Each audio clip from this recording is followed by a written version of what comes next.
Hello, my name is Rachel Harries and welcome to the Marriage Challenge podcast, brought to you by Care for the Family. It is great to have you with us. I'm delighted to be joined by Dan and Alicea O'Connor, who are going to talk to us about a subject that many couples with young children have to consider: juggling childcare and work, and what it's like to take on a role that goes against tradition. But before we get into all of that, let me introduce them to you. So Dan and Alicea have been married for 5 years. That's right, yes? Yep. Yeah. Alicea works full-time at Care for the Family, and Dan is currently a stay-at-home dad. They have 2 children and live in South Wales. So Dan and Alicea, welcome. It is great to have you with us. Thank you. So what we would like to know first is, how did you two meet and end up getting married? I'm taking that one then. Yeah. I moved over to Wales a number of years ago from Ireland, and I was interested in theatre, and so I joined the local theatre group in Abergavenny, and it was there that I met Alicea, and so we started dating and kind of took its course from that. But that was our common interest in theatre. The rest is history, as they say. Yes. And so how long have you known each other now? 7 years, just over. So 2009 was when we had our first date. I'll go on with that. Yes, excellent. Good decision. Oh, and so you've been married 5 years 5.5 now. years, yeah. So let's look now at today's topic, which is juggling roles and responsibilities.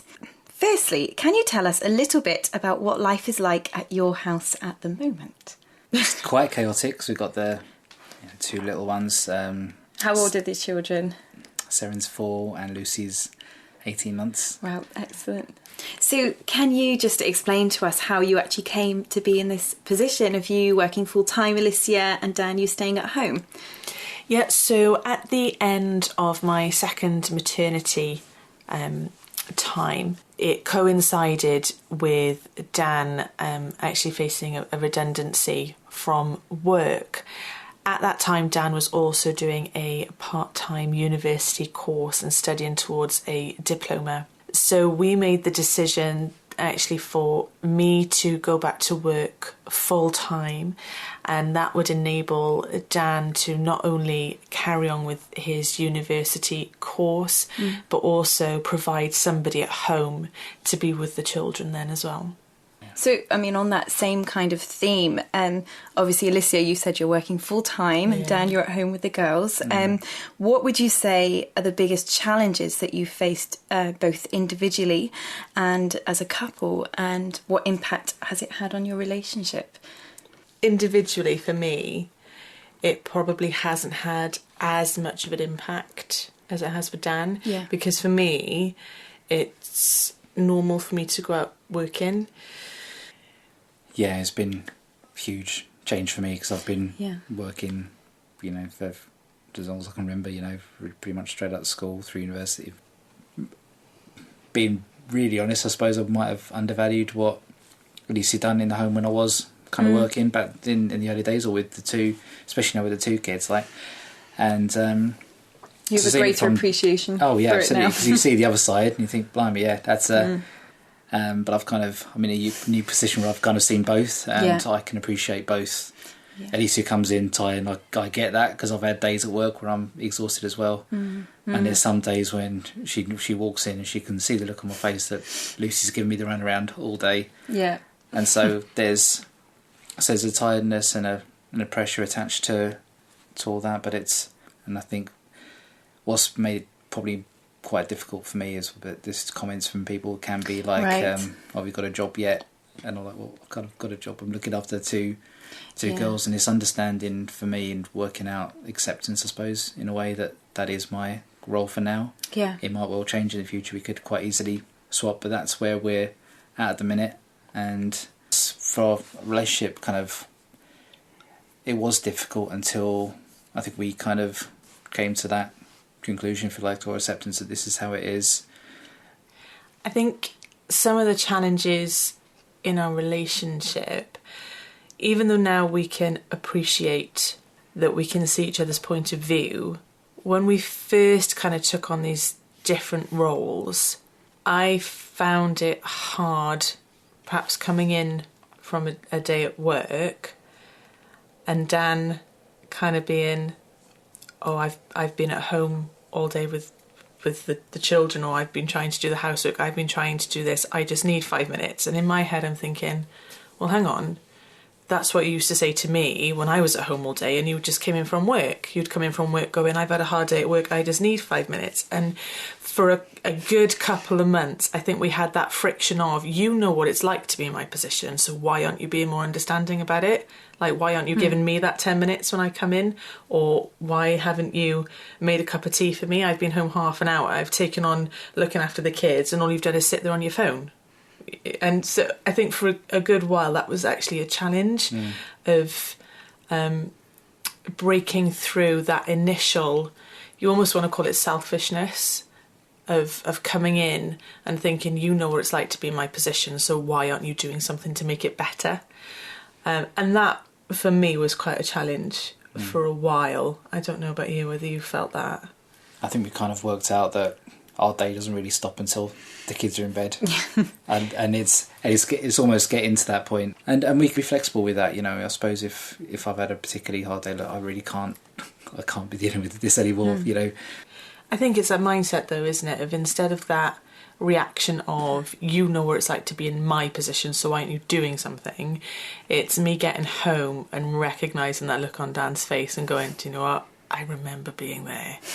So now when I come in, instead of thinking all about me and why it needs my needs, it's coming in and going, do you know what? I remember being in this situation, so now I have to remember, what would I want Dan to do when he came in from work?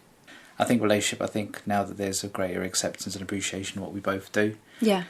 And that this could all change, but this is our normal now for us. And I think it's almost like every kid's different. I suppose every marriage is different, and this is how this kind of works for us. Absolutely. And I think there's an acceptance of that now. So it's.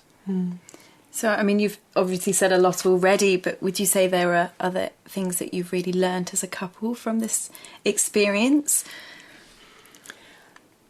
Factor for me that I've had to do individually, both as a mum and a wife, to ensure that our relationship stays strong and friendly, is to remember that I'm not stay-at-home mum anymore. So I've had to try, I don't always do it, but I've had to try when I come in not to quiz Dan about, did the girls have all the veg in their dinner, and how much have they eaten, and have they had enough to drink, and have they had a bath, and, you know, if you brushed their teeth today.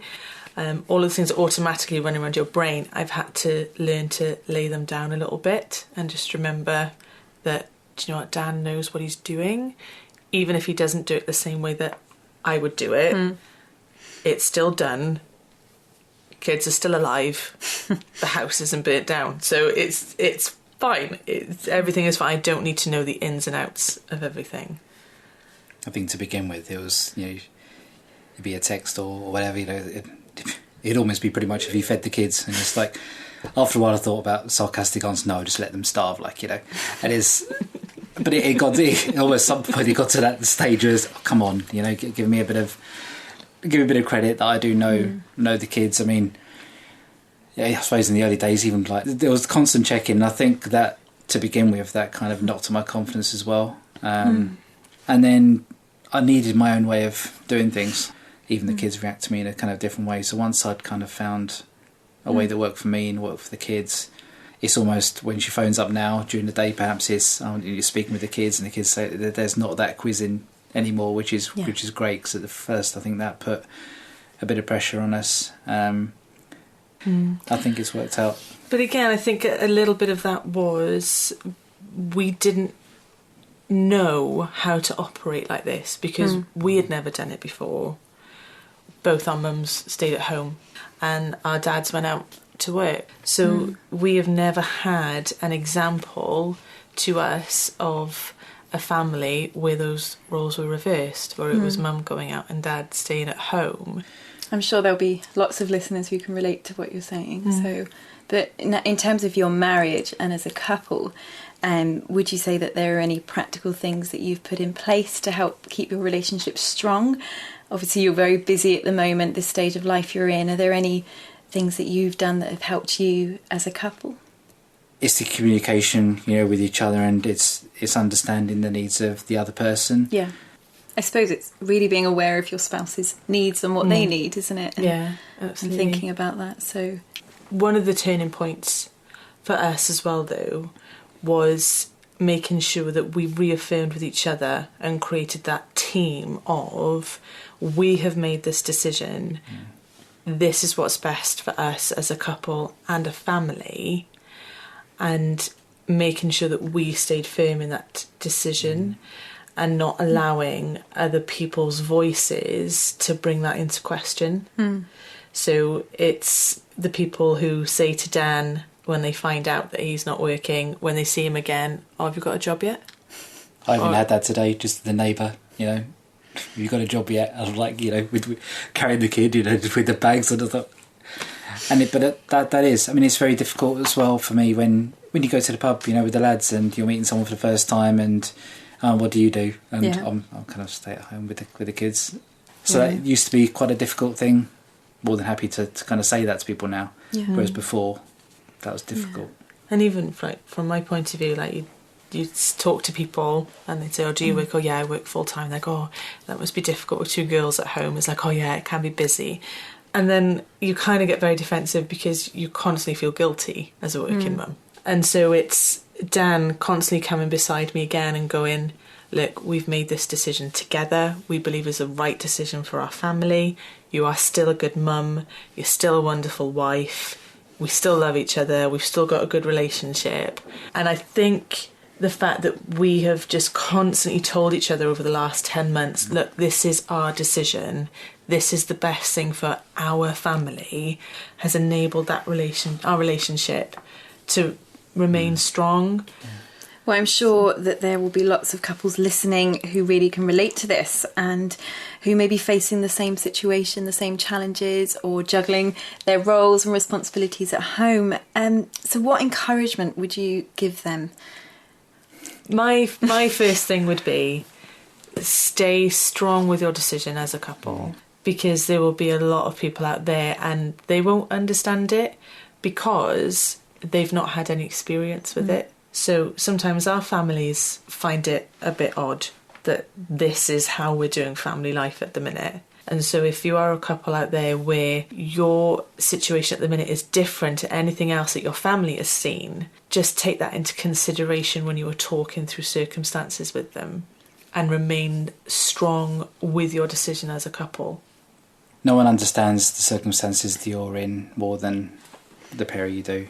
And so we're the people that have got to live with it every day. And I think if we're strong with the decisions that we make together, what's happened maybe at the start when we started this was we felt we needed to justify ourselves to others. And when you're doing that, that's a tough battle to have. I think a biggie as well is don't compare yourself to other families.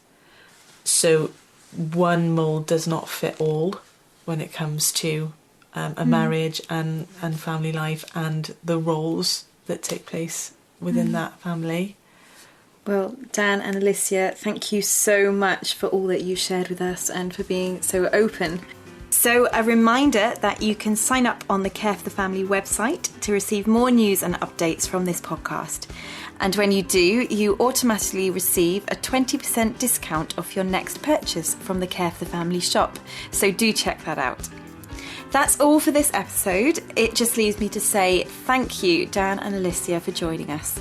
And we look forward to tackling another marriage challenge next time. Goodbye. You have been listening to the Marriage Challenge podcast. For further information about our courses, resources and events, visit us at www.careforthefamily.org.uk.